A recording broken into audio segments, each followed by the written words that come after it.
우리가 히브리서 11장, 소위 믿음장이라고 하는 이 11장에 와서는 믿음의 선진들의 믿음의 성격들을 하나씩 살펴보고 있습니다. 그래서 좀 지체되는 마음이 있습니다. 이 코로나 숲을 히브리서 강의가 끝나야 뚫고 나갈 것 같아 그래서 좀 빨리 끝나기를 원하시는 분도 계시는데, 히브리서 11장에서 이 한 분 한 분의 믿음의 선진들의 그 믿음의 성격들을 살펴보는 것이 굉장히 의미가 있다고 생각해서 한 분 한 분씩 이렇게 생각해 보고 있습니다. 근데 한 가지 이 믿음의 선진들의 믿음의 성격에 공통점이 있는 것을 발견하게 되는데, 처음으로 살펴봤던 아벨부터 이렇게 얘기하죠. 그가 죽었으나 그 믿음으로써 지금도 말하니라. 이 죽음에 대한 이야기를 반드시 언급하며 시작하죠. 죽었으나 여전히 그 믿음이 오늘 현재 시제로 말하고 있다. 에녹도 이렇게 얘기합니다. 죽음을 보지 않고 옮겨졌으나 하나님께 나아가는 자는 하나님이 자기를 찾는 자들에게 상 주시는 이심을 믿어야 할지니라.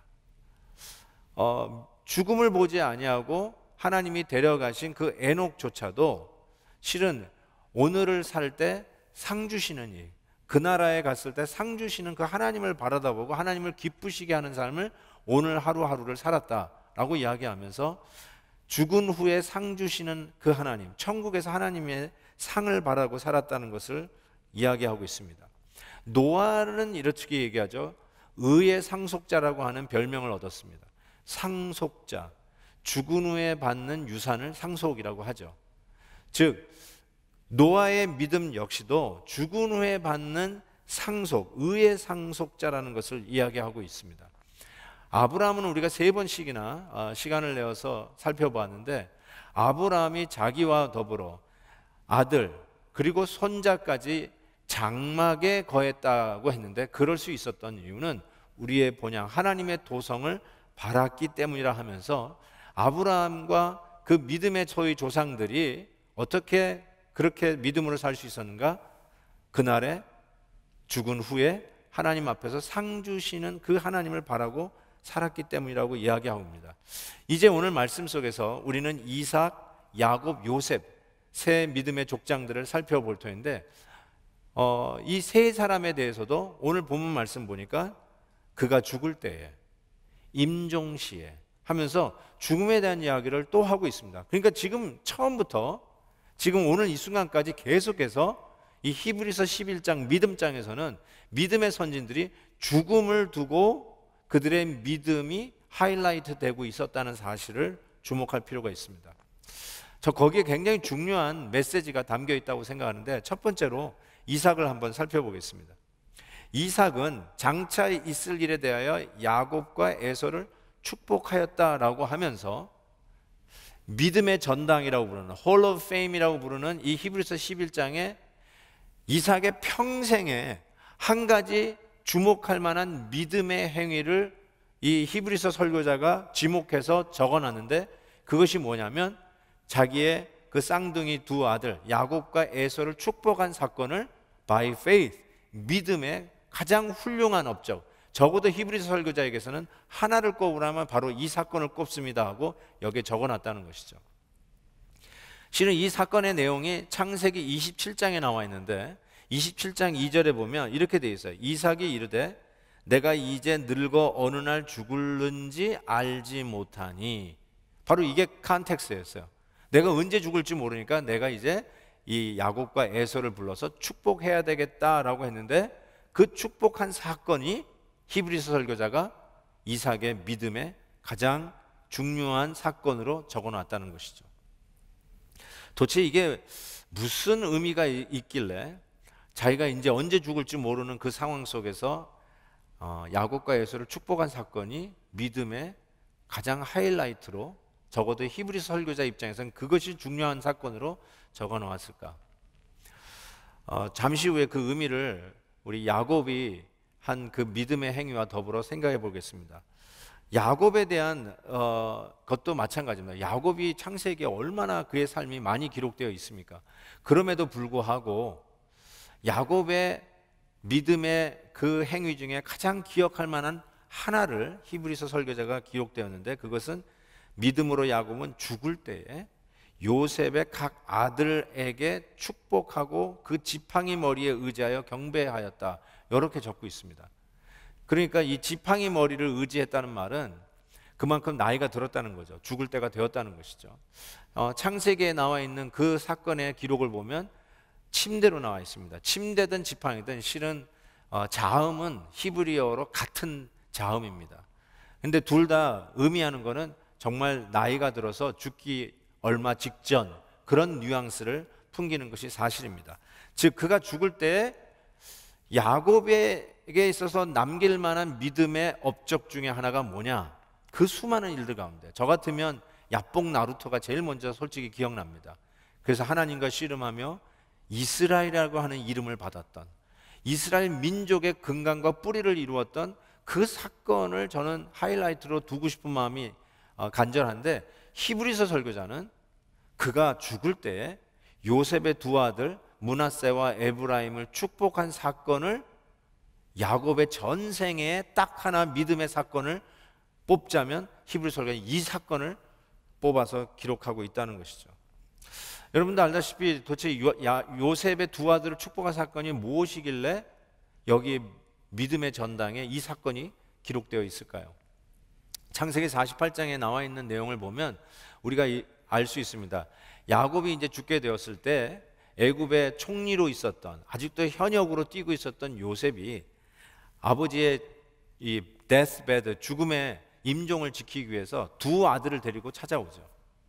그러니 야곱의 아들들을 하나하나를 야곱이 축복했는데 요셉이 아버지에게 자기의 두 아들 므낫세와 에브라임을 축복해 주기를 원해요. 그래서 죽기 일보 직전에 무슨 기력이 있었겠어요? 지팡이에 몸을 의지하고 있는 이 야곱이 축복해 주기를 원해서 장자 므낫세를 야곱의 오른손이 가도록 야곱의 오른쪽에, 그리고 차자 에브라임은 야곱의 왼손이 가도록 야곱의 왼쪽에 세웠습니다. 그런데 정작 축복기도 해줄 때 야곱이 어떻게 했습니까? 손을 엇갈렸어요. 그래서 오른손이 차남 에브라임에게, 그리고 왼손이 장남 므낫세에게 가게 됐어요. 이것을 본 요셉이 언짢았어요. 좋아하지 않았어요. 그래서 아버지한테 가서 아버지, 손이 바뀌었습니다. 그러면서 아버지의 손을 빼서 우수를, 오른손을 다시 자기의 장남 므낫세에게 옮기려고 할 때, 이때 본문에서 창세기 48장 보니까 야곱이 이렇게 얘기해요. 나도 안다 내 아들아, 나도 안다. 그도 한 족속이 되며 그도 크게 되려니와 그의 아우가 그보다 큰 자가 되고 거의 자손이 여러 민족을 이루리라. 이 말이 뭐냐면, 우리가 아무리 인간적인 방법과 계획과 발버둥을 쳐도 결국은 하나님의 뜻이 이루어진다는 것을 알아라 라는 것이죠. 내가 몰라서 이렇게 손을 엇갈린 게 아니라 내가 살아보니까 이제 늙어 죽어 일보 직전인데 내 인생 통째로 탁탁 떨어서 액기스 한 방울 뚝 떨어뜨린다면 내가 얻은 결론이 이거다. 내가 그런 인생을 살아봤는데 내가 내 밥그릇 챙기려고 그렇게 뛰어다니고 내 꾀를 내고 내 모략으로 모든 거 내가 얻고 싶은 거 얻고 생활해왔는데 결국 뒤돌아보니까 내 뜻대로 되는 게 아니라 하나님의 뜻대로 되더라. 내가 아무리 애쓰려고 되는 것이 아니라 결국은 하나님의 뜻이 되더라. 지금 그 얘기를 하고 있는 거거든요. 결국 이삭도, 왜 이삭이 야곱과 에서를 축복한 사건이 그에게 있어서 가장 위대한 믿음의 사건으로 기록되었을까? 이삭이야말로 장남 에서를 좋아했던 아버지 아니에요? 엄마 리브가는 차남 야곱을 좋아했고, 그런데 이삭은 분명히 알았어요. 이미 뱃속에 있는 그 리브가 뱃속에 있는 이 쌍둥이, 큰 자가 작은 자를 섬길 것이다. 하나님의 뜻이었어요. 이것을 로마서 9장에서도 사도 바울이 이미 태어나기 전에 어떤 행동을 하기 전에 하나님이 정하신 뜻을 이야기하면서 인용한 것이 바로 이 쌍둥이 에서와 야곱 이야기 아닙니까? 그렇지만 이삭은 하나님의 뜻이 그런 것이면도 알고도 끝까지 축복하는 것을 미뤘어요. 그러다가 언제 죽을지 모르는 그 순간에 안 되겠다. 그래도 내가 원하는 내 아들, 그 아들이 사냥해서 요리해온 고기를 먹고 내가 너를 축복하겠다고 하죠. 이 이야기를 들은 리브가가 야곱에게 얘기해서 야곱이 형처럼 변장을 하고 털을 붙이고 그러면서 아버지에게 가가지고 눈이 안 보이는 아버지를 속여서 장자의 축복을 얻습니다. 사기를 당한 것이죠. 속임을 당한 것이에요. 나중에 장남 에서가 들어와서 그 사실을 알고는 아주 대노합니다. 이럴 수 없다고. 그러면서 아버지 나에게 남겨진 축복이라도 해달라고 막 이야기하는데, 여러분 그 사건 자세히 읽어보시면 이삭이 거기에 반응하지 않습니다.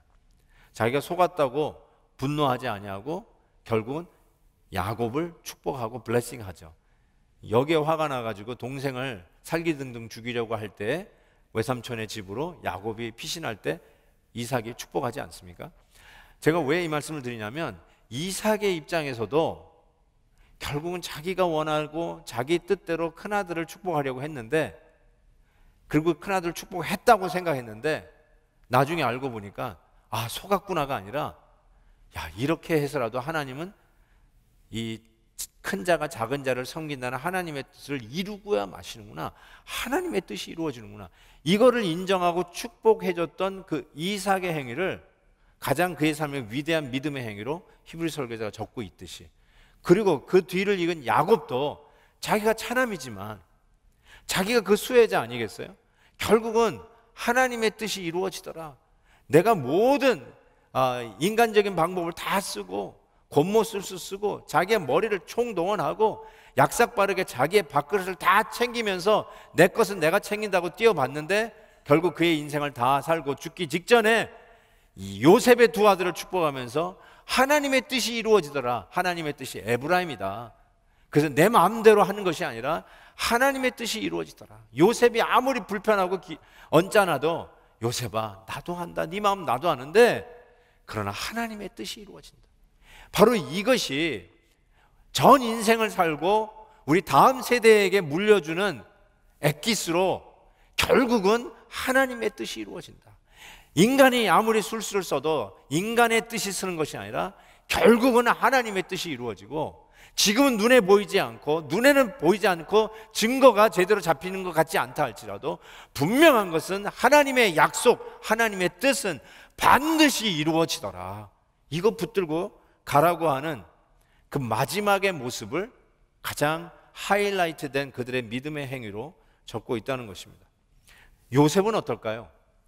요셉이야말로 창세기 50장에 걸치는 이 방대한 분량의 3분의 1 정도가 요셉의 이야기라 해도 과언이 아닐 정도로 요셉의 치적, 업적들은 정말로 무궁무진합니다. 요셉에 있어서의 가장 위대한 믿음의 행위를 꼽으라면 여러분도 여러 개 꼽을 수 있을 거라고 저는 생각해요. 형들에게 핍박을 당해서 노예로 팔려간 그 순간부터 그 누명을 쓰고 감옥에 들어간 일들, 17살에 팔려가서 결국 31살에 애굽의 국무총리가 되는 이 인간 승리의 역적 다큐멘터리 드라마, 그 주인공 이 요셉에 대해서 이야기할 것이 얼마나 많이 있겠습니까? 나중에 자기의 신분이 드러나고 자기의 가족들을 구원해내면서도 그 형들에게 복수하지 아니하고 하나님이 나를 여기에 미리 보내셨다라고 하는 그 놀라운 믿음의 고백, 저는 이런 것들이 요셉의 그 믿음의 업적으로 홀 오브 페임, 히브리서 11장에 기록되어져야 할 사건이라고 생각했는데, 요셉에게서 가장 멋진 믿음의 하이라이트를 히브리 설교자가 뭐라고 적고 있는가 보았더니 이렇게 적고 있어요. 믿음으로 요셉은 임종시에 이스라엘 자손들이 떠날 것을 말하고 또 자기 뼈를 위하여 명하였다, 이렇게 얘기했어요. 요셉이 죽어가면서 뭐라고 얘기했다고요? 그 자손들을, 자기의 아들들, 손주들, 심지어는 고손주들도 있었어요. 그들에게 뭐라고 얘기하냐면 너희들 여기서 살 게 아니라 여기를 떠나라. 어디로요? 여기 이스라엘 백성 여기를 떠나는데 떠날 때 기억하라, 내 뼈도 가지고 가라. 나는 여기에 묻히지만 떠날 때 나를 여기에 두지 말고 이 뼈를 가지고 가라. 이것이 그 수많은 요셉의 남긴 업적 중에 믿음의 전당에 들어갈 하나의 사건으로 이 히브리 설교자가 꼽고 있다는 것. 이게 그 다른 것을 다 제치고 들어갈 만한 믿음의 업적이었을까? 이 질문을 던지게 돼요. 요셉이 정말 죽은 후에는 출애굽한 것이 그 이후 300년 지나고서야 출애굽을 하죠. 그렇죠? 300년 가까이의 세월을 지나고 나서야 출애굽을 하는데, 우리 나중에 아시지만 여호수아 장군이 가나안 땅을 점령하면서 그때 정말로 요셉의 뼈를 가지고 와서 가나안 땅에 묻습니다. 300년이 지나도 그 명령이 여전히 이루어졌다는 사실, 저는 이것이 상당히 놀라운 일이라고 저는 생각해요. 이게 정말로 지켜졌구나. 저는 묘지에 대해서 좀 관심이 있어가지고 최근에 좀 묘지를 좀 알아봤습니다. 저는 아직 제가 죽으면 묻힐 묘지는 없습니다. 없지만 혹시나 하고 좀 알아볼 관심이 있어가 좀 알아봤어요. 근데 여러분, 묘지를 지금 사신 분들도 꽤 되실 것 같은데, 묘지를 사면 그 묘지 자리의 소유권이 몇 년이나 유지되는지 혹시 아시는지요? 아마 대부분 내가 이 묻힐 묘지를 사면 마치 문서가 있잖아요. 그러니까 이건 영원히 내 땅이고 내 묘지라고 생각할지 모르지만, 법적으로 75년, 물론 주마다 조금씩 다릅니다. 75년 혹은 100년 이상 그 땅을 소유할 수 없습니다. 아마 모르셨을 거예요. 뭐 이렇게 국립묘지라든지 뭐 이런 정부에서 관리하는 그런 이 공로자들이 묻히는 그런 거 빼고는요, 개인적으로 하다못해 여기 공동묘지 로즈힐이나 심지어 여기 퍼시픽 메모리얼이나 이런 데 묘지는 법적으로 75년 혹은 100년 이상 리스를 해서 가질 수가 없어요. 그 말은 여러분이 다시 리리스를 하지 않으면 그 땅의 소유를 주장할 수 없고, 그 누가 와서 그 땅에 다른 사람을 거기에 안장을 한다라도 여러분이 자기의 소유권을 클레임할 수 없습니다.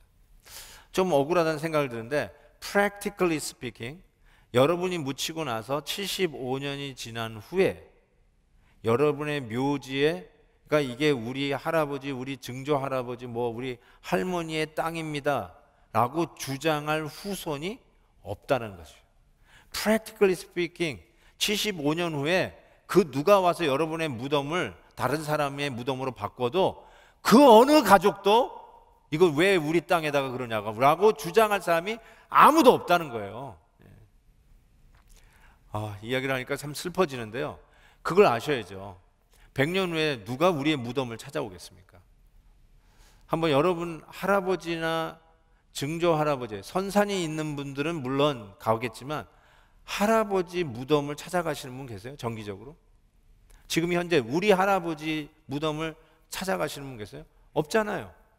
저는 우리 할아버지 무덤이 어디 있는지도 모릅니다. 할아버지가 제가 태어나기 전에 돌아가셨기 때문에 할아버지 묘지를 가본 적이 없어요. 자, 제가 왜 이 말씀을 드리냐면 100년 미만에 우리들의 어떤 흔적이 끝나요. 선산이 없는 한. 그렇죠?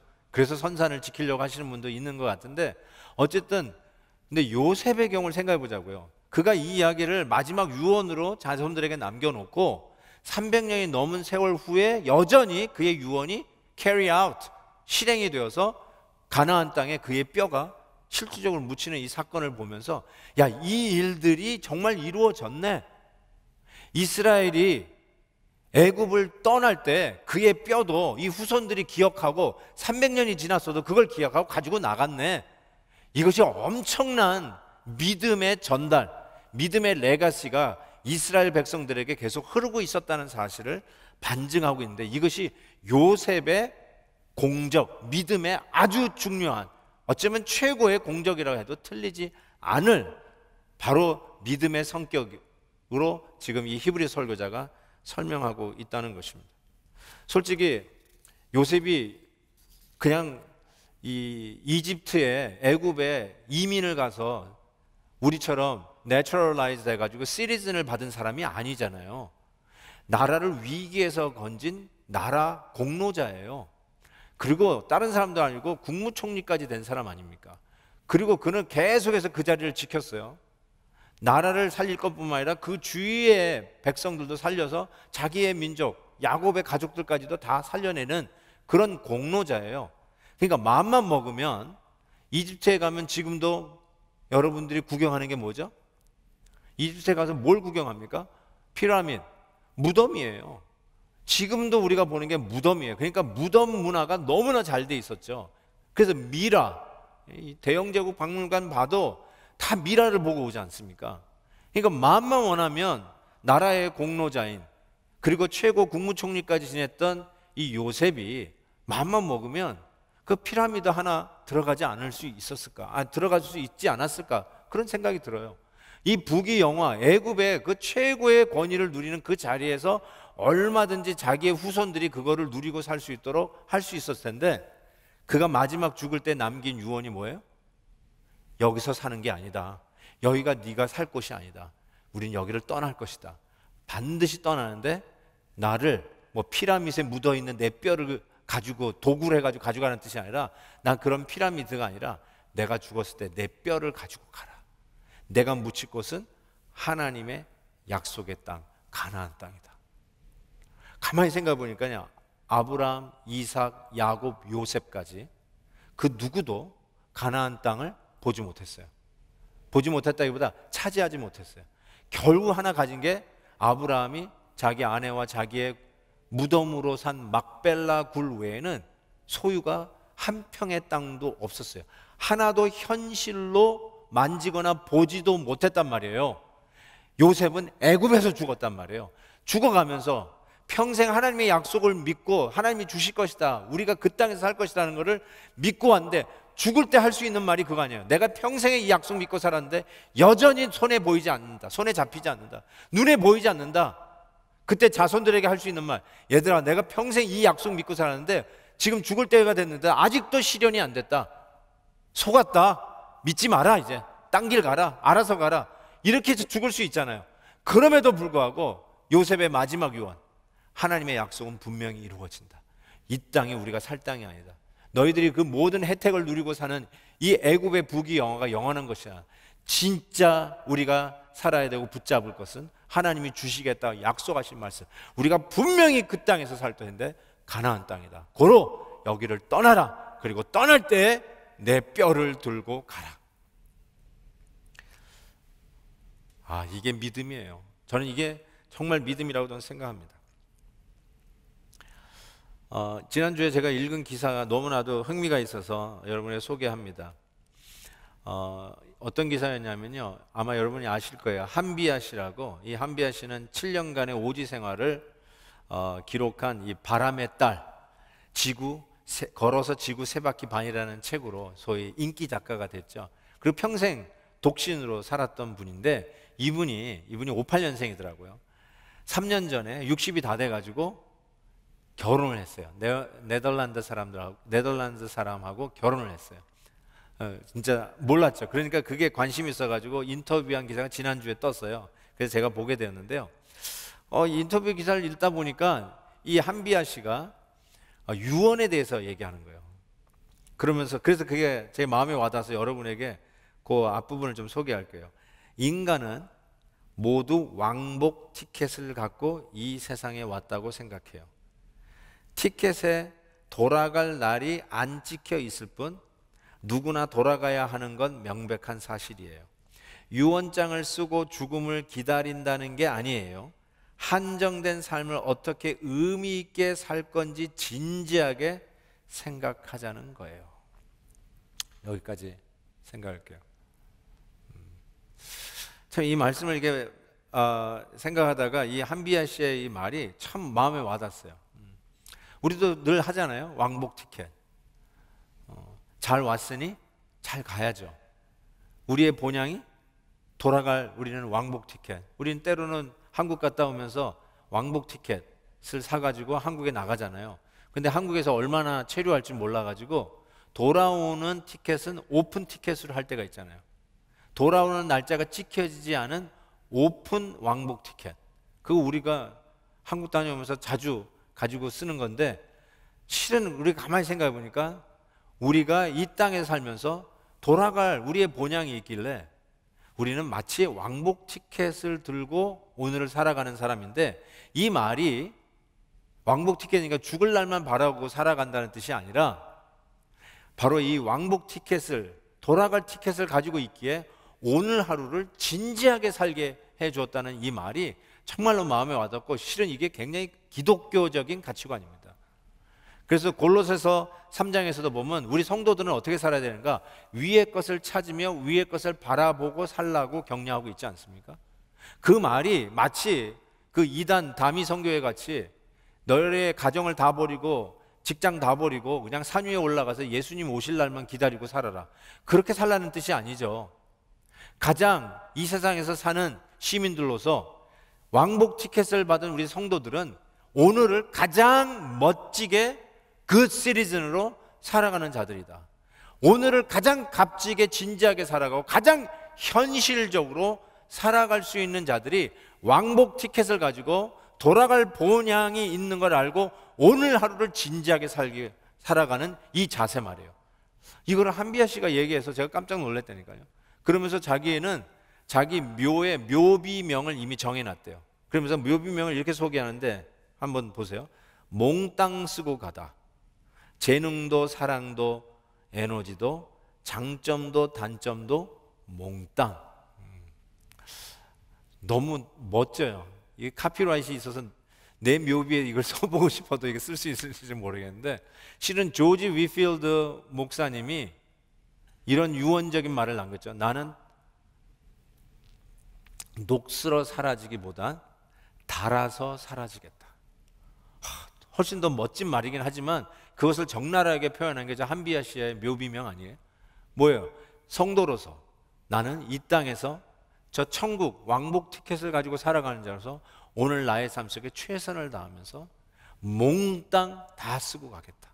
하나님이 나에게 주신 재능, 하나님이 나에게 주신 은사, 하나님이 나에게 주신 건강, 하나님이 나에게 주신 에너지, 심지어는 장점이나 혹은 내가 이 땅에 살면서 받았던 상처, 단점, 약점, 이것조차도 낭비하지 아니하고 주님의 나라를 위해서 왕복 티켓을 쓰는 그날까지 오늘을 가장 긍정적이고 가장 현실적이고 가장 하나님의 뜻에 서서 최선을 다하는 그 시리즌 오브 크리스천 라이프, 성도로서 가장 최선의 베스트 시민으로 오늘 이 삶을 살겠다.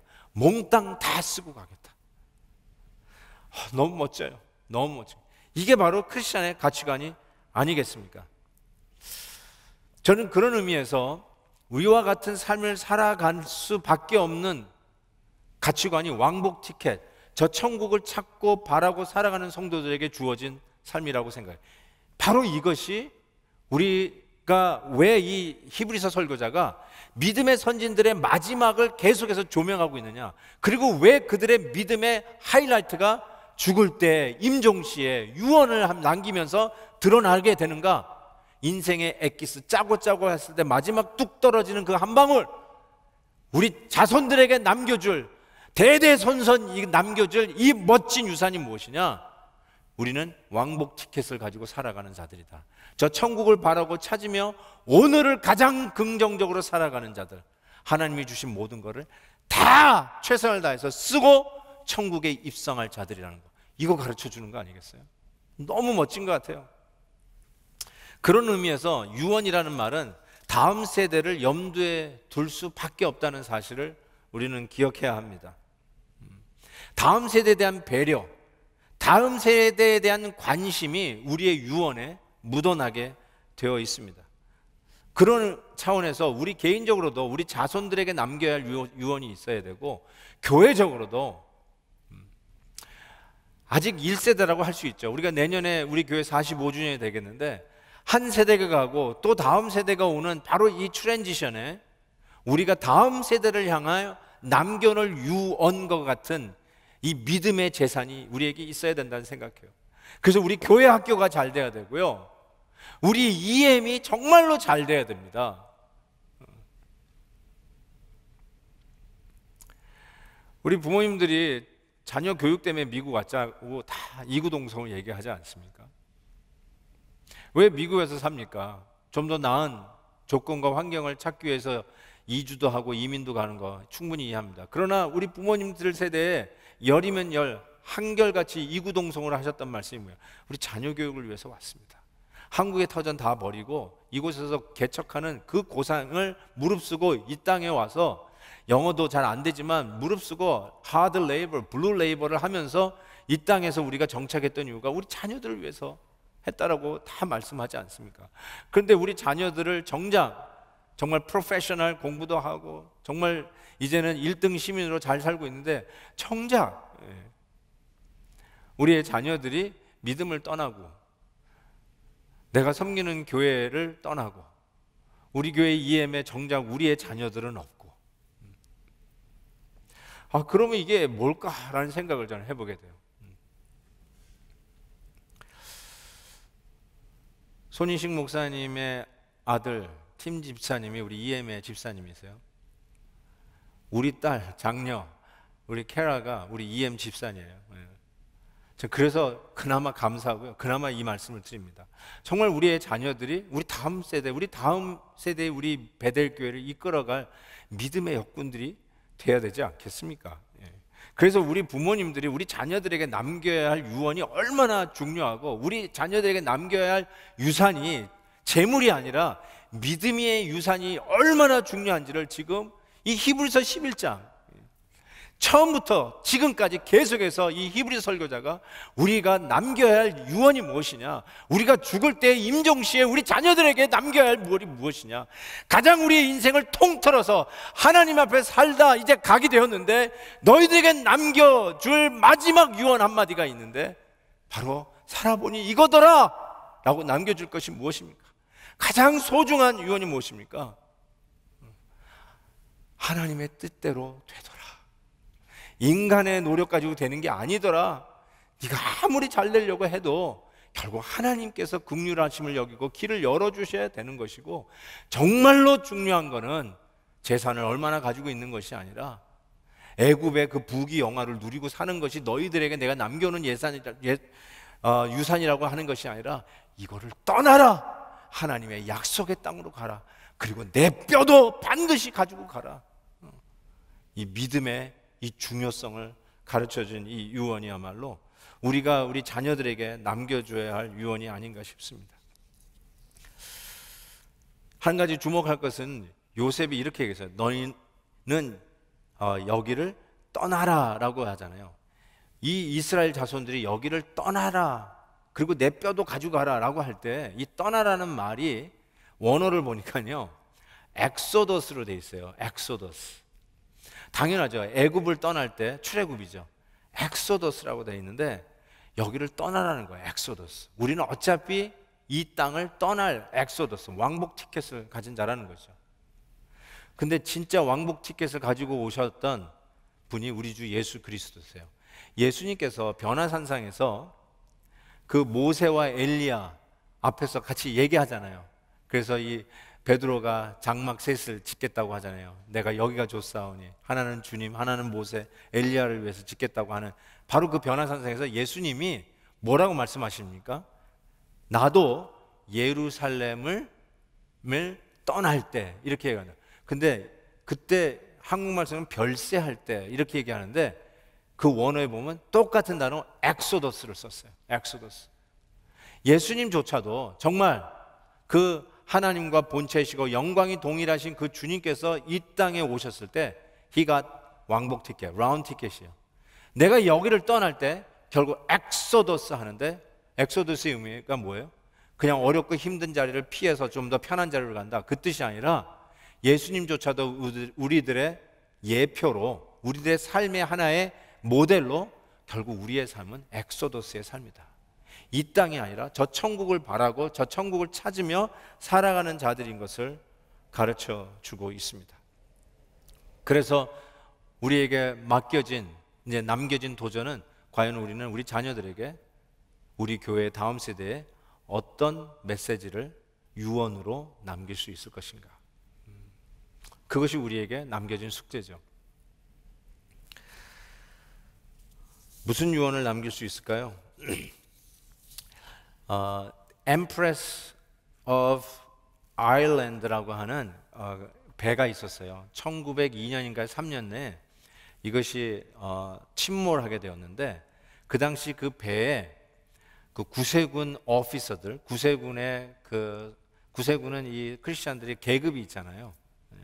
뭐 우리 기독교에는 계급이라는 게 없는데 어쨌든 구세군, 군대의 계급인데 이 구세군의 살베이션 아미의 오피서들이 자그마치 130명이 타고 있었어요. 그런데 109명이 전부 그 침몰하는 배와 더불어 수장이 되고요. 오직 21명만 살아남게 되었어요. 그 살아남게 된 분들에게 나중에 어떻게 해서 그렇게 살아나게 됐느냐 이렇게 물어보게 됐는데 자기네들이 이 수장된 이 구세군의 그 신실한 기독교인들이 자기네들에게 자기의 구명조끼를 다 벗어준 거예요. 결국 이 배에는 충분한 구명조끼가 없었어요. 그래서 자기네들의 구명조끼를 다 벗어가지고, 그래서 수장된 그 109명의 그 익사자들은 그 어느 누구도 구명조끼를 입고 있지 않았어요. 자기의 구명조끼를 전부 다 다른 사람에게 씌워준 거예요. 그러면서 그들이 이런 이야기를 했다라고 전해주는데 이것이 정말 감동이 됩니다. 그들이 자기의 구명조끼를 벗겨주면서 다른 사람이 입혀주면서 이렇게 얘기했다는 거예요. I know Jesus and I can die better than you can. 나는 주님을 알아요. 그래서 내가 당신보다 더 잘 죽을 수 있어요. 그러면서 구명조끼를 벗어서 주었다는 거예요. 저는 가만히 생각해 봤어요. 하나의 극적인 드라마와 같은 사건이었지만, 사실이지만 드라마와 같은 사건이었지만, 만약에 이들의 자녀들이 이 이야기를 들으면 어떤 마음으로 살 수 있을까 이런 생각을 해봤어요. 야, 우리 엄마, 우리 아버지가 그 자기가 살 수 있었던 구명조끼를 벗어서 다른 데에게 씌워주면서 I know Jesus and I could die better than you can 했던 이 마지막 유언을 한 우리 엄마 아빠의 그 메시지를 가지고 오늘 사는 자녀들이 어떤 마음으로 살까? 우리 엄마 아빠에게서의 넘버원은 우리 하나님이셨어. 그리고 우리 엄마 아빠는 저 천국을 본향으로 알고 그 라운드 티켓을 쓰고 천국에 입성하신 분이야. 우리도 그 믿음으로 살 거야. 저는 우리 자녀들에게 이러한 메시지를 분명히 남겨야 된다고 믿습니다. 우리가 재산도 남긴다면 그것도 꼭 유언을 하십시오. 여러분의 재산 가지고 자녀들 싸우지 않게 꼭 유언을 남기십시오. 그런데 그런 것보다도 더 중요한 것이 우리 자녀들에게 내가 살아보니까 결국은 하나님의 뜻대로 사는 것이 그것이 최고다. 이 세상에 얼마나 많이 가진 것이 우리가 싸울 일이 아니다. 하나님 앞에 믿음 지키며 사는 것이 그것이 가장 지혜롭고 가장 위대하고 영광스러운 삶이다. 나는 너희들을 천국에서 꼭 만나기를 바란다. 천국에서 우리 같이 만나자.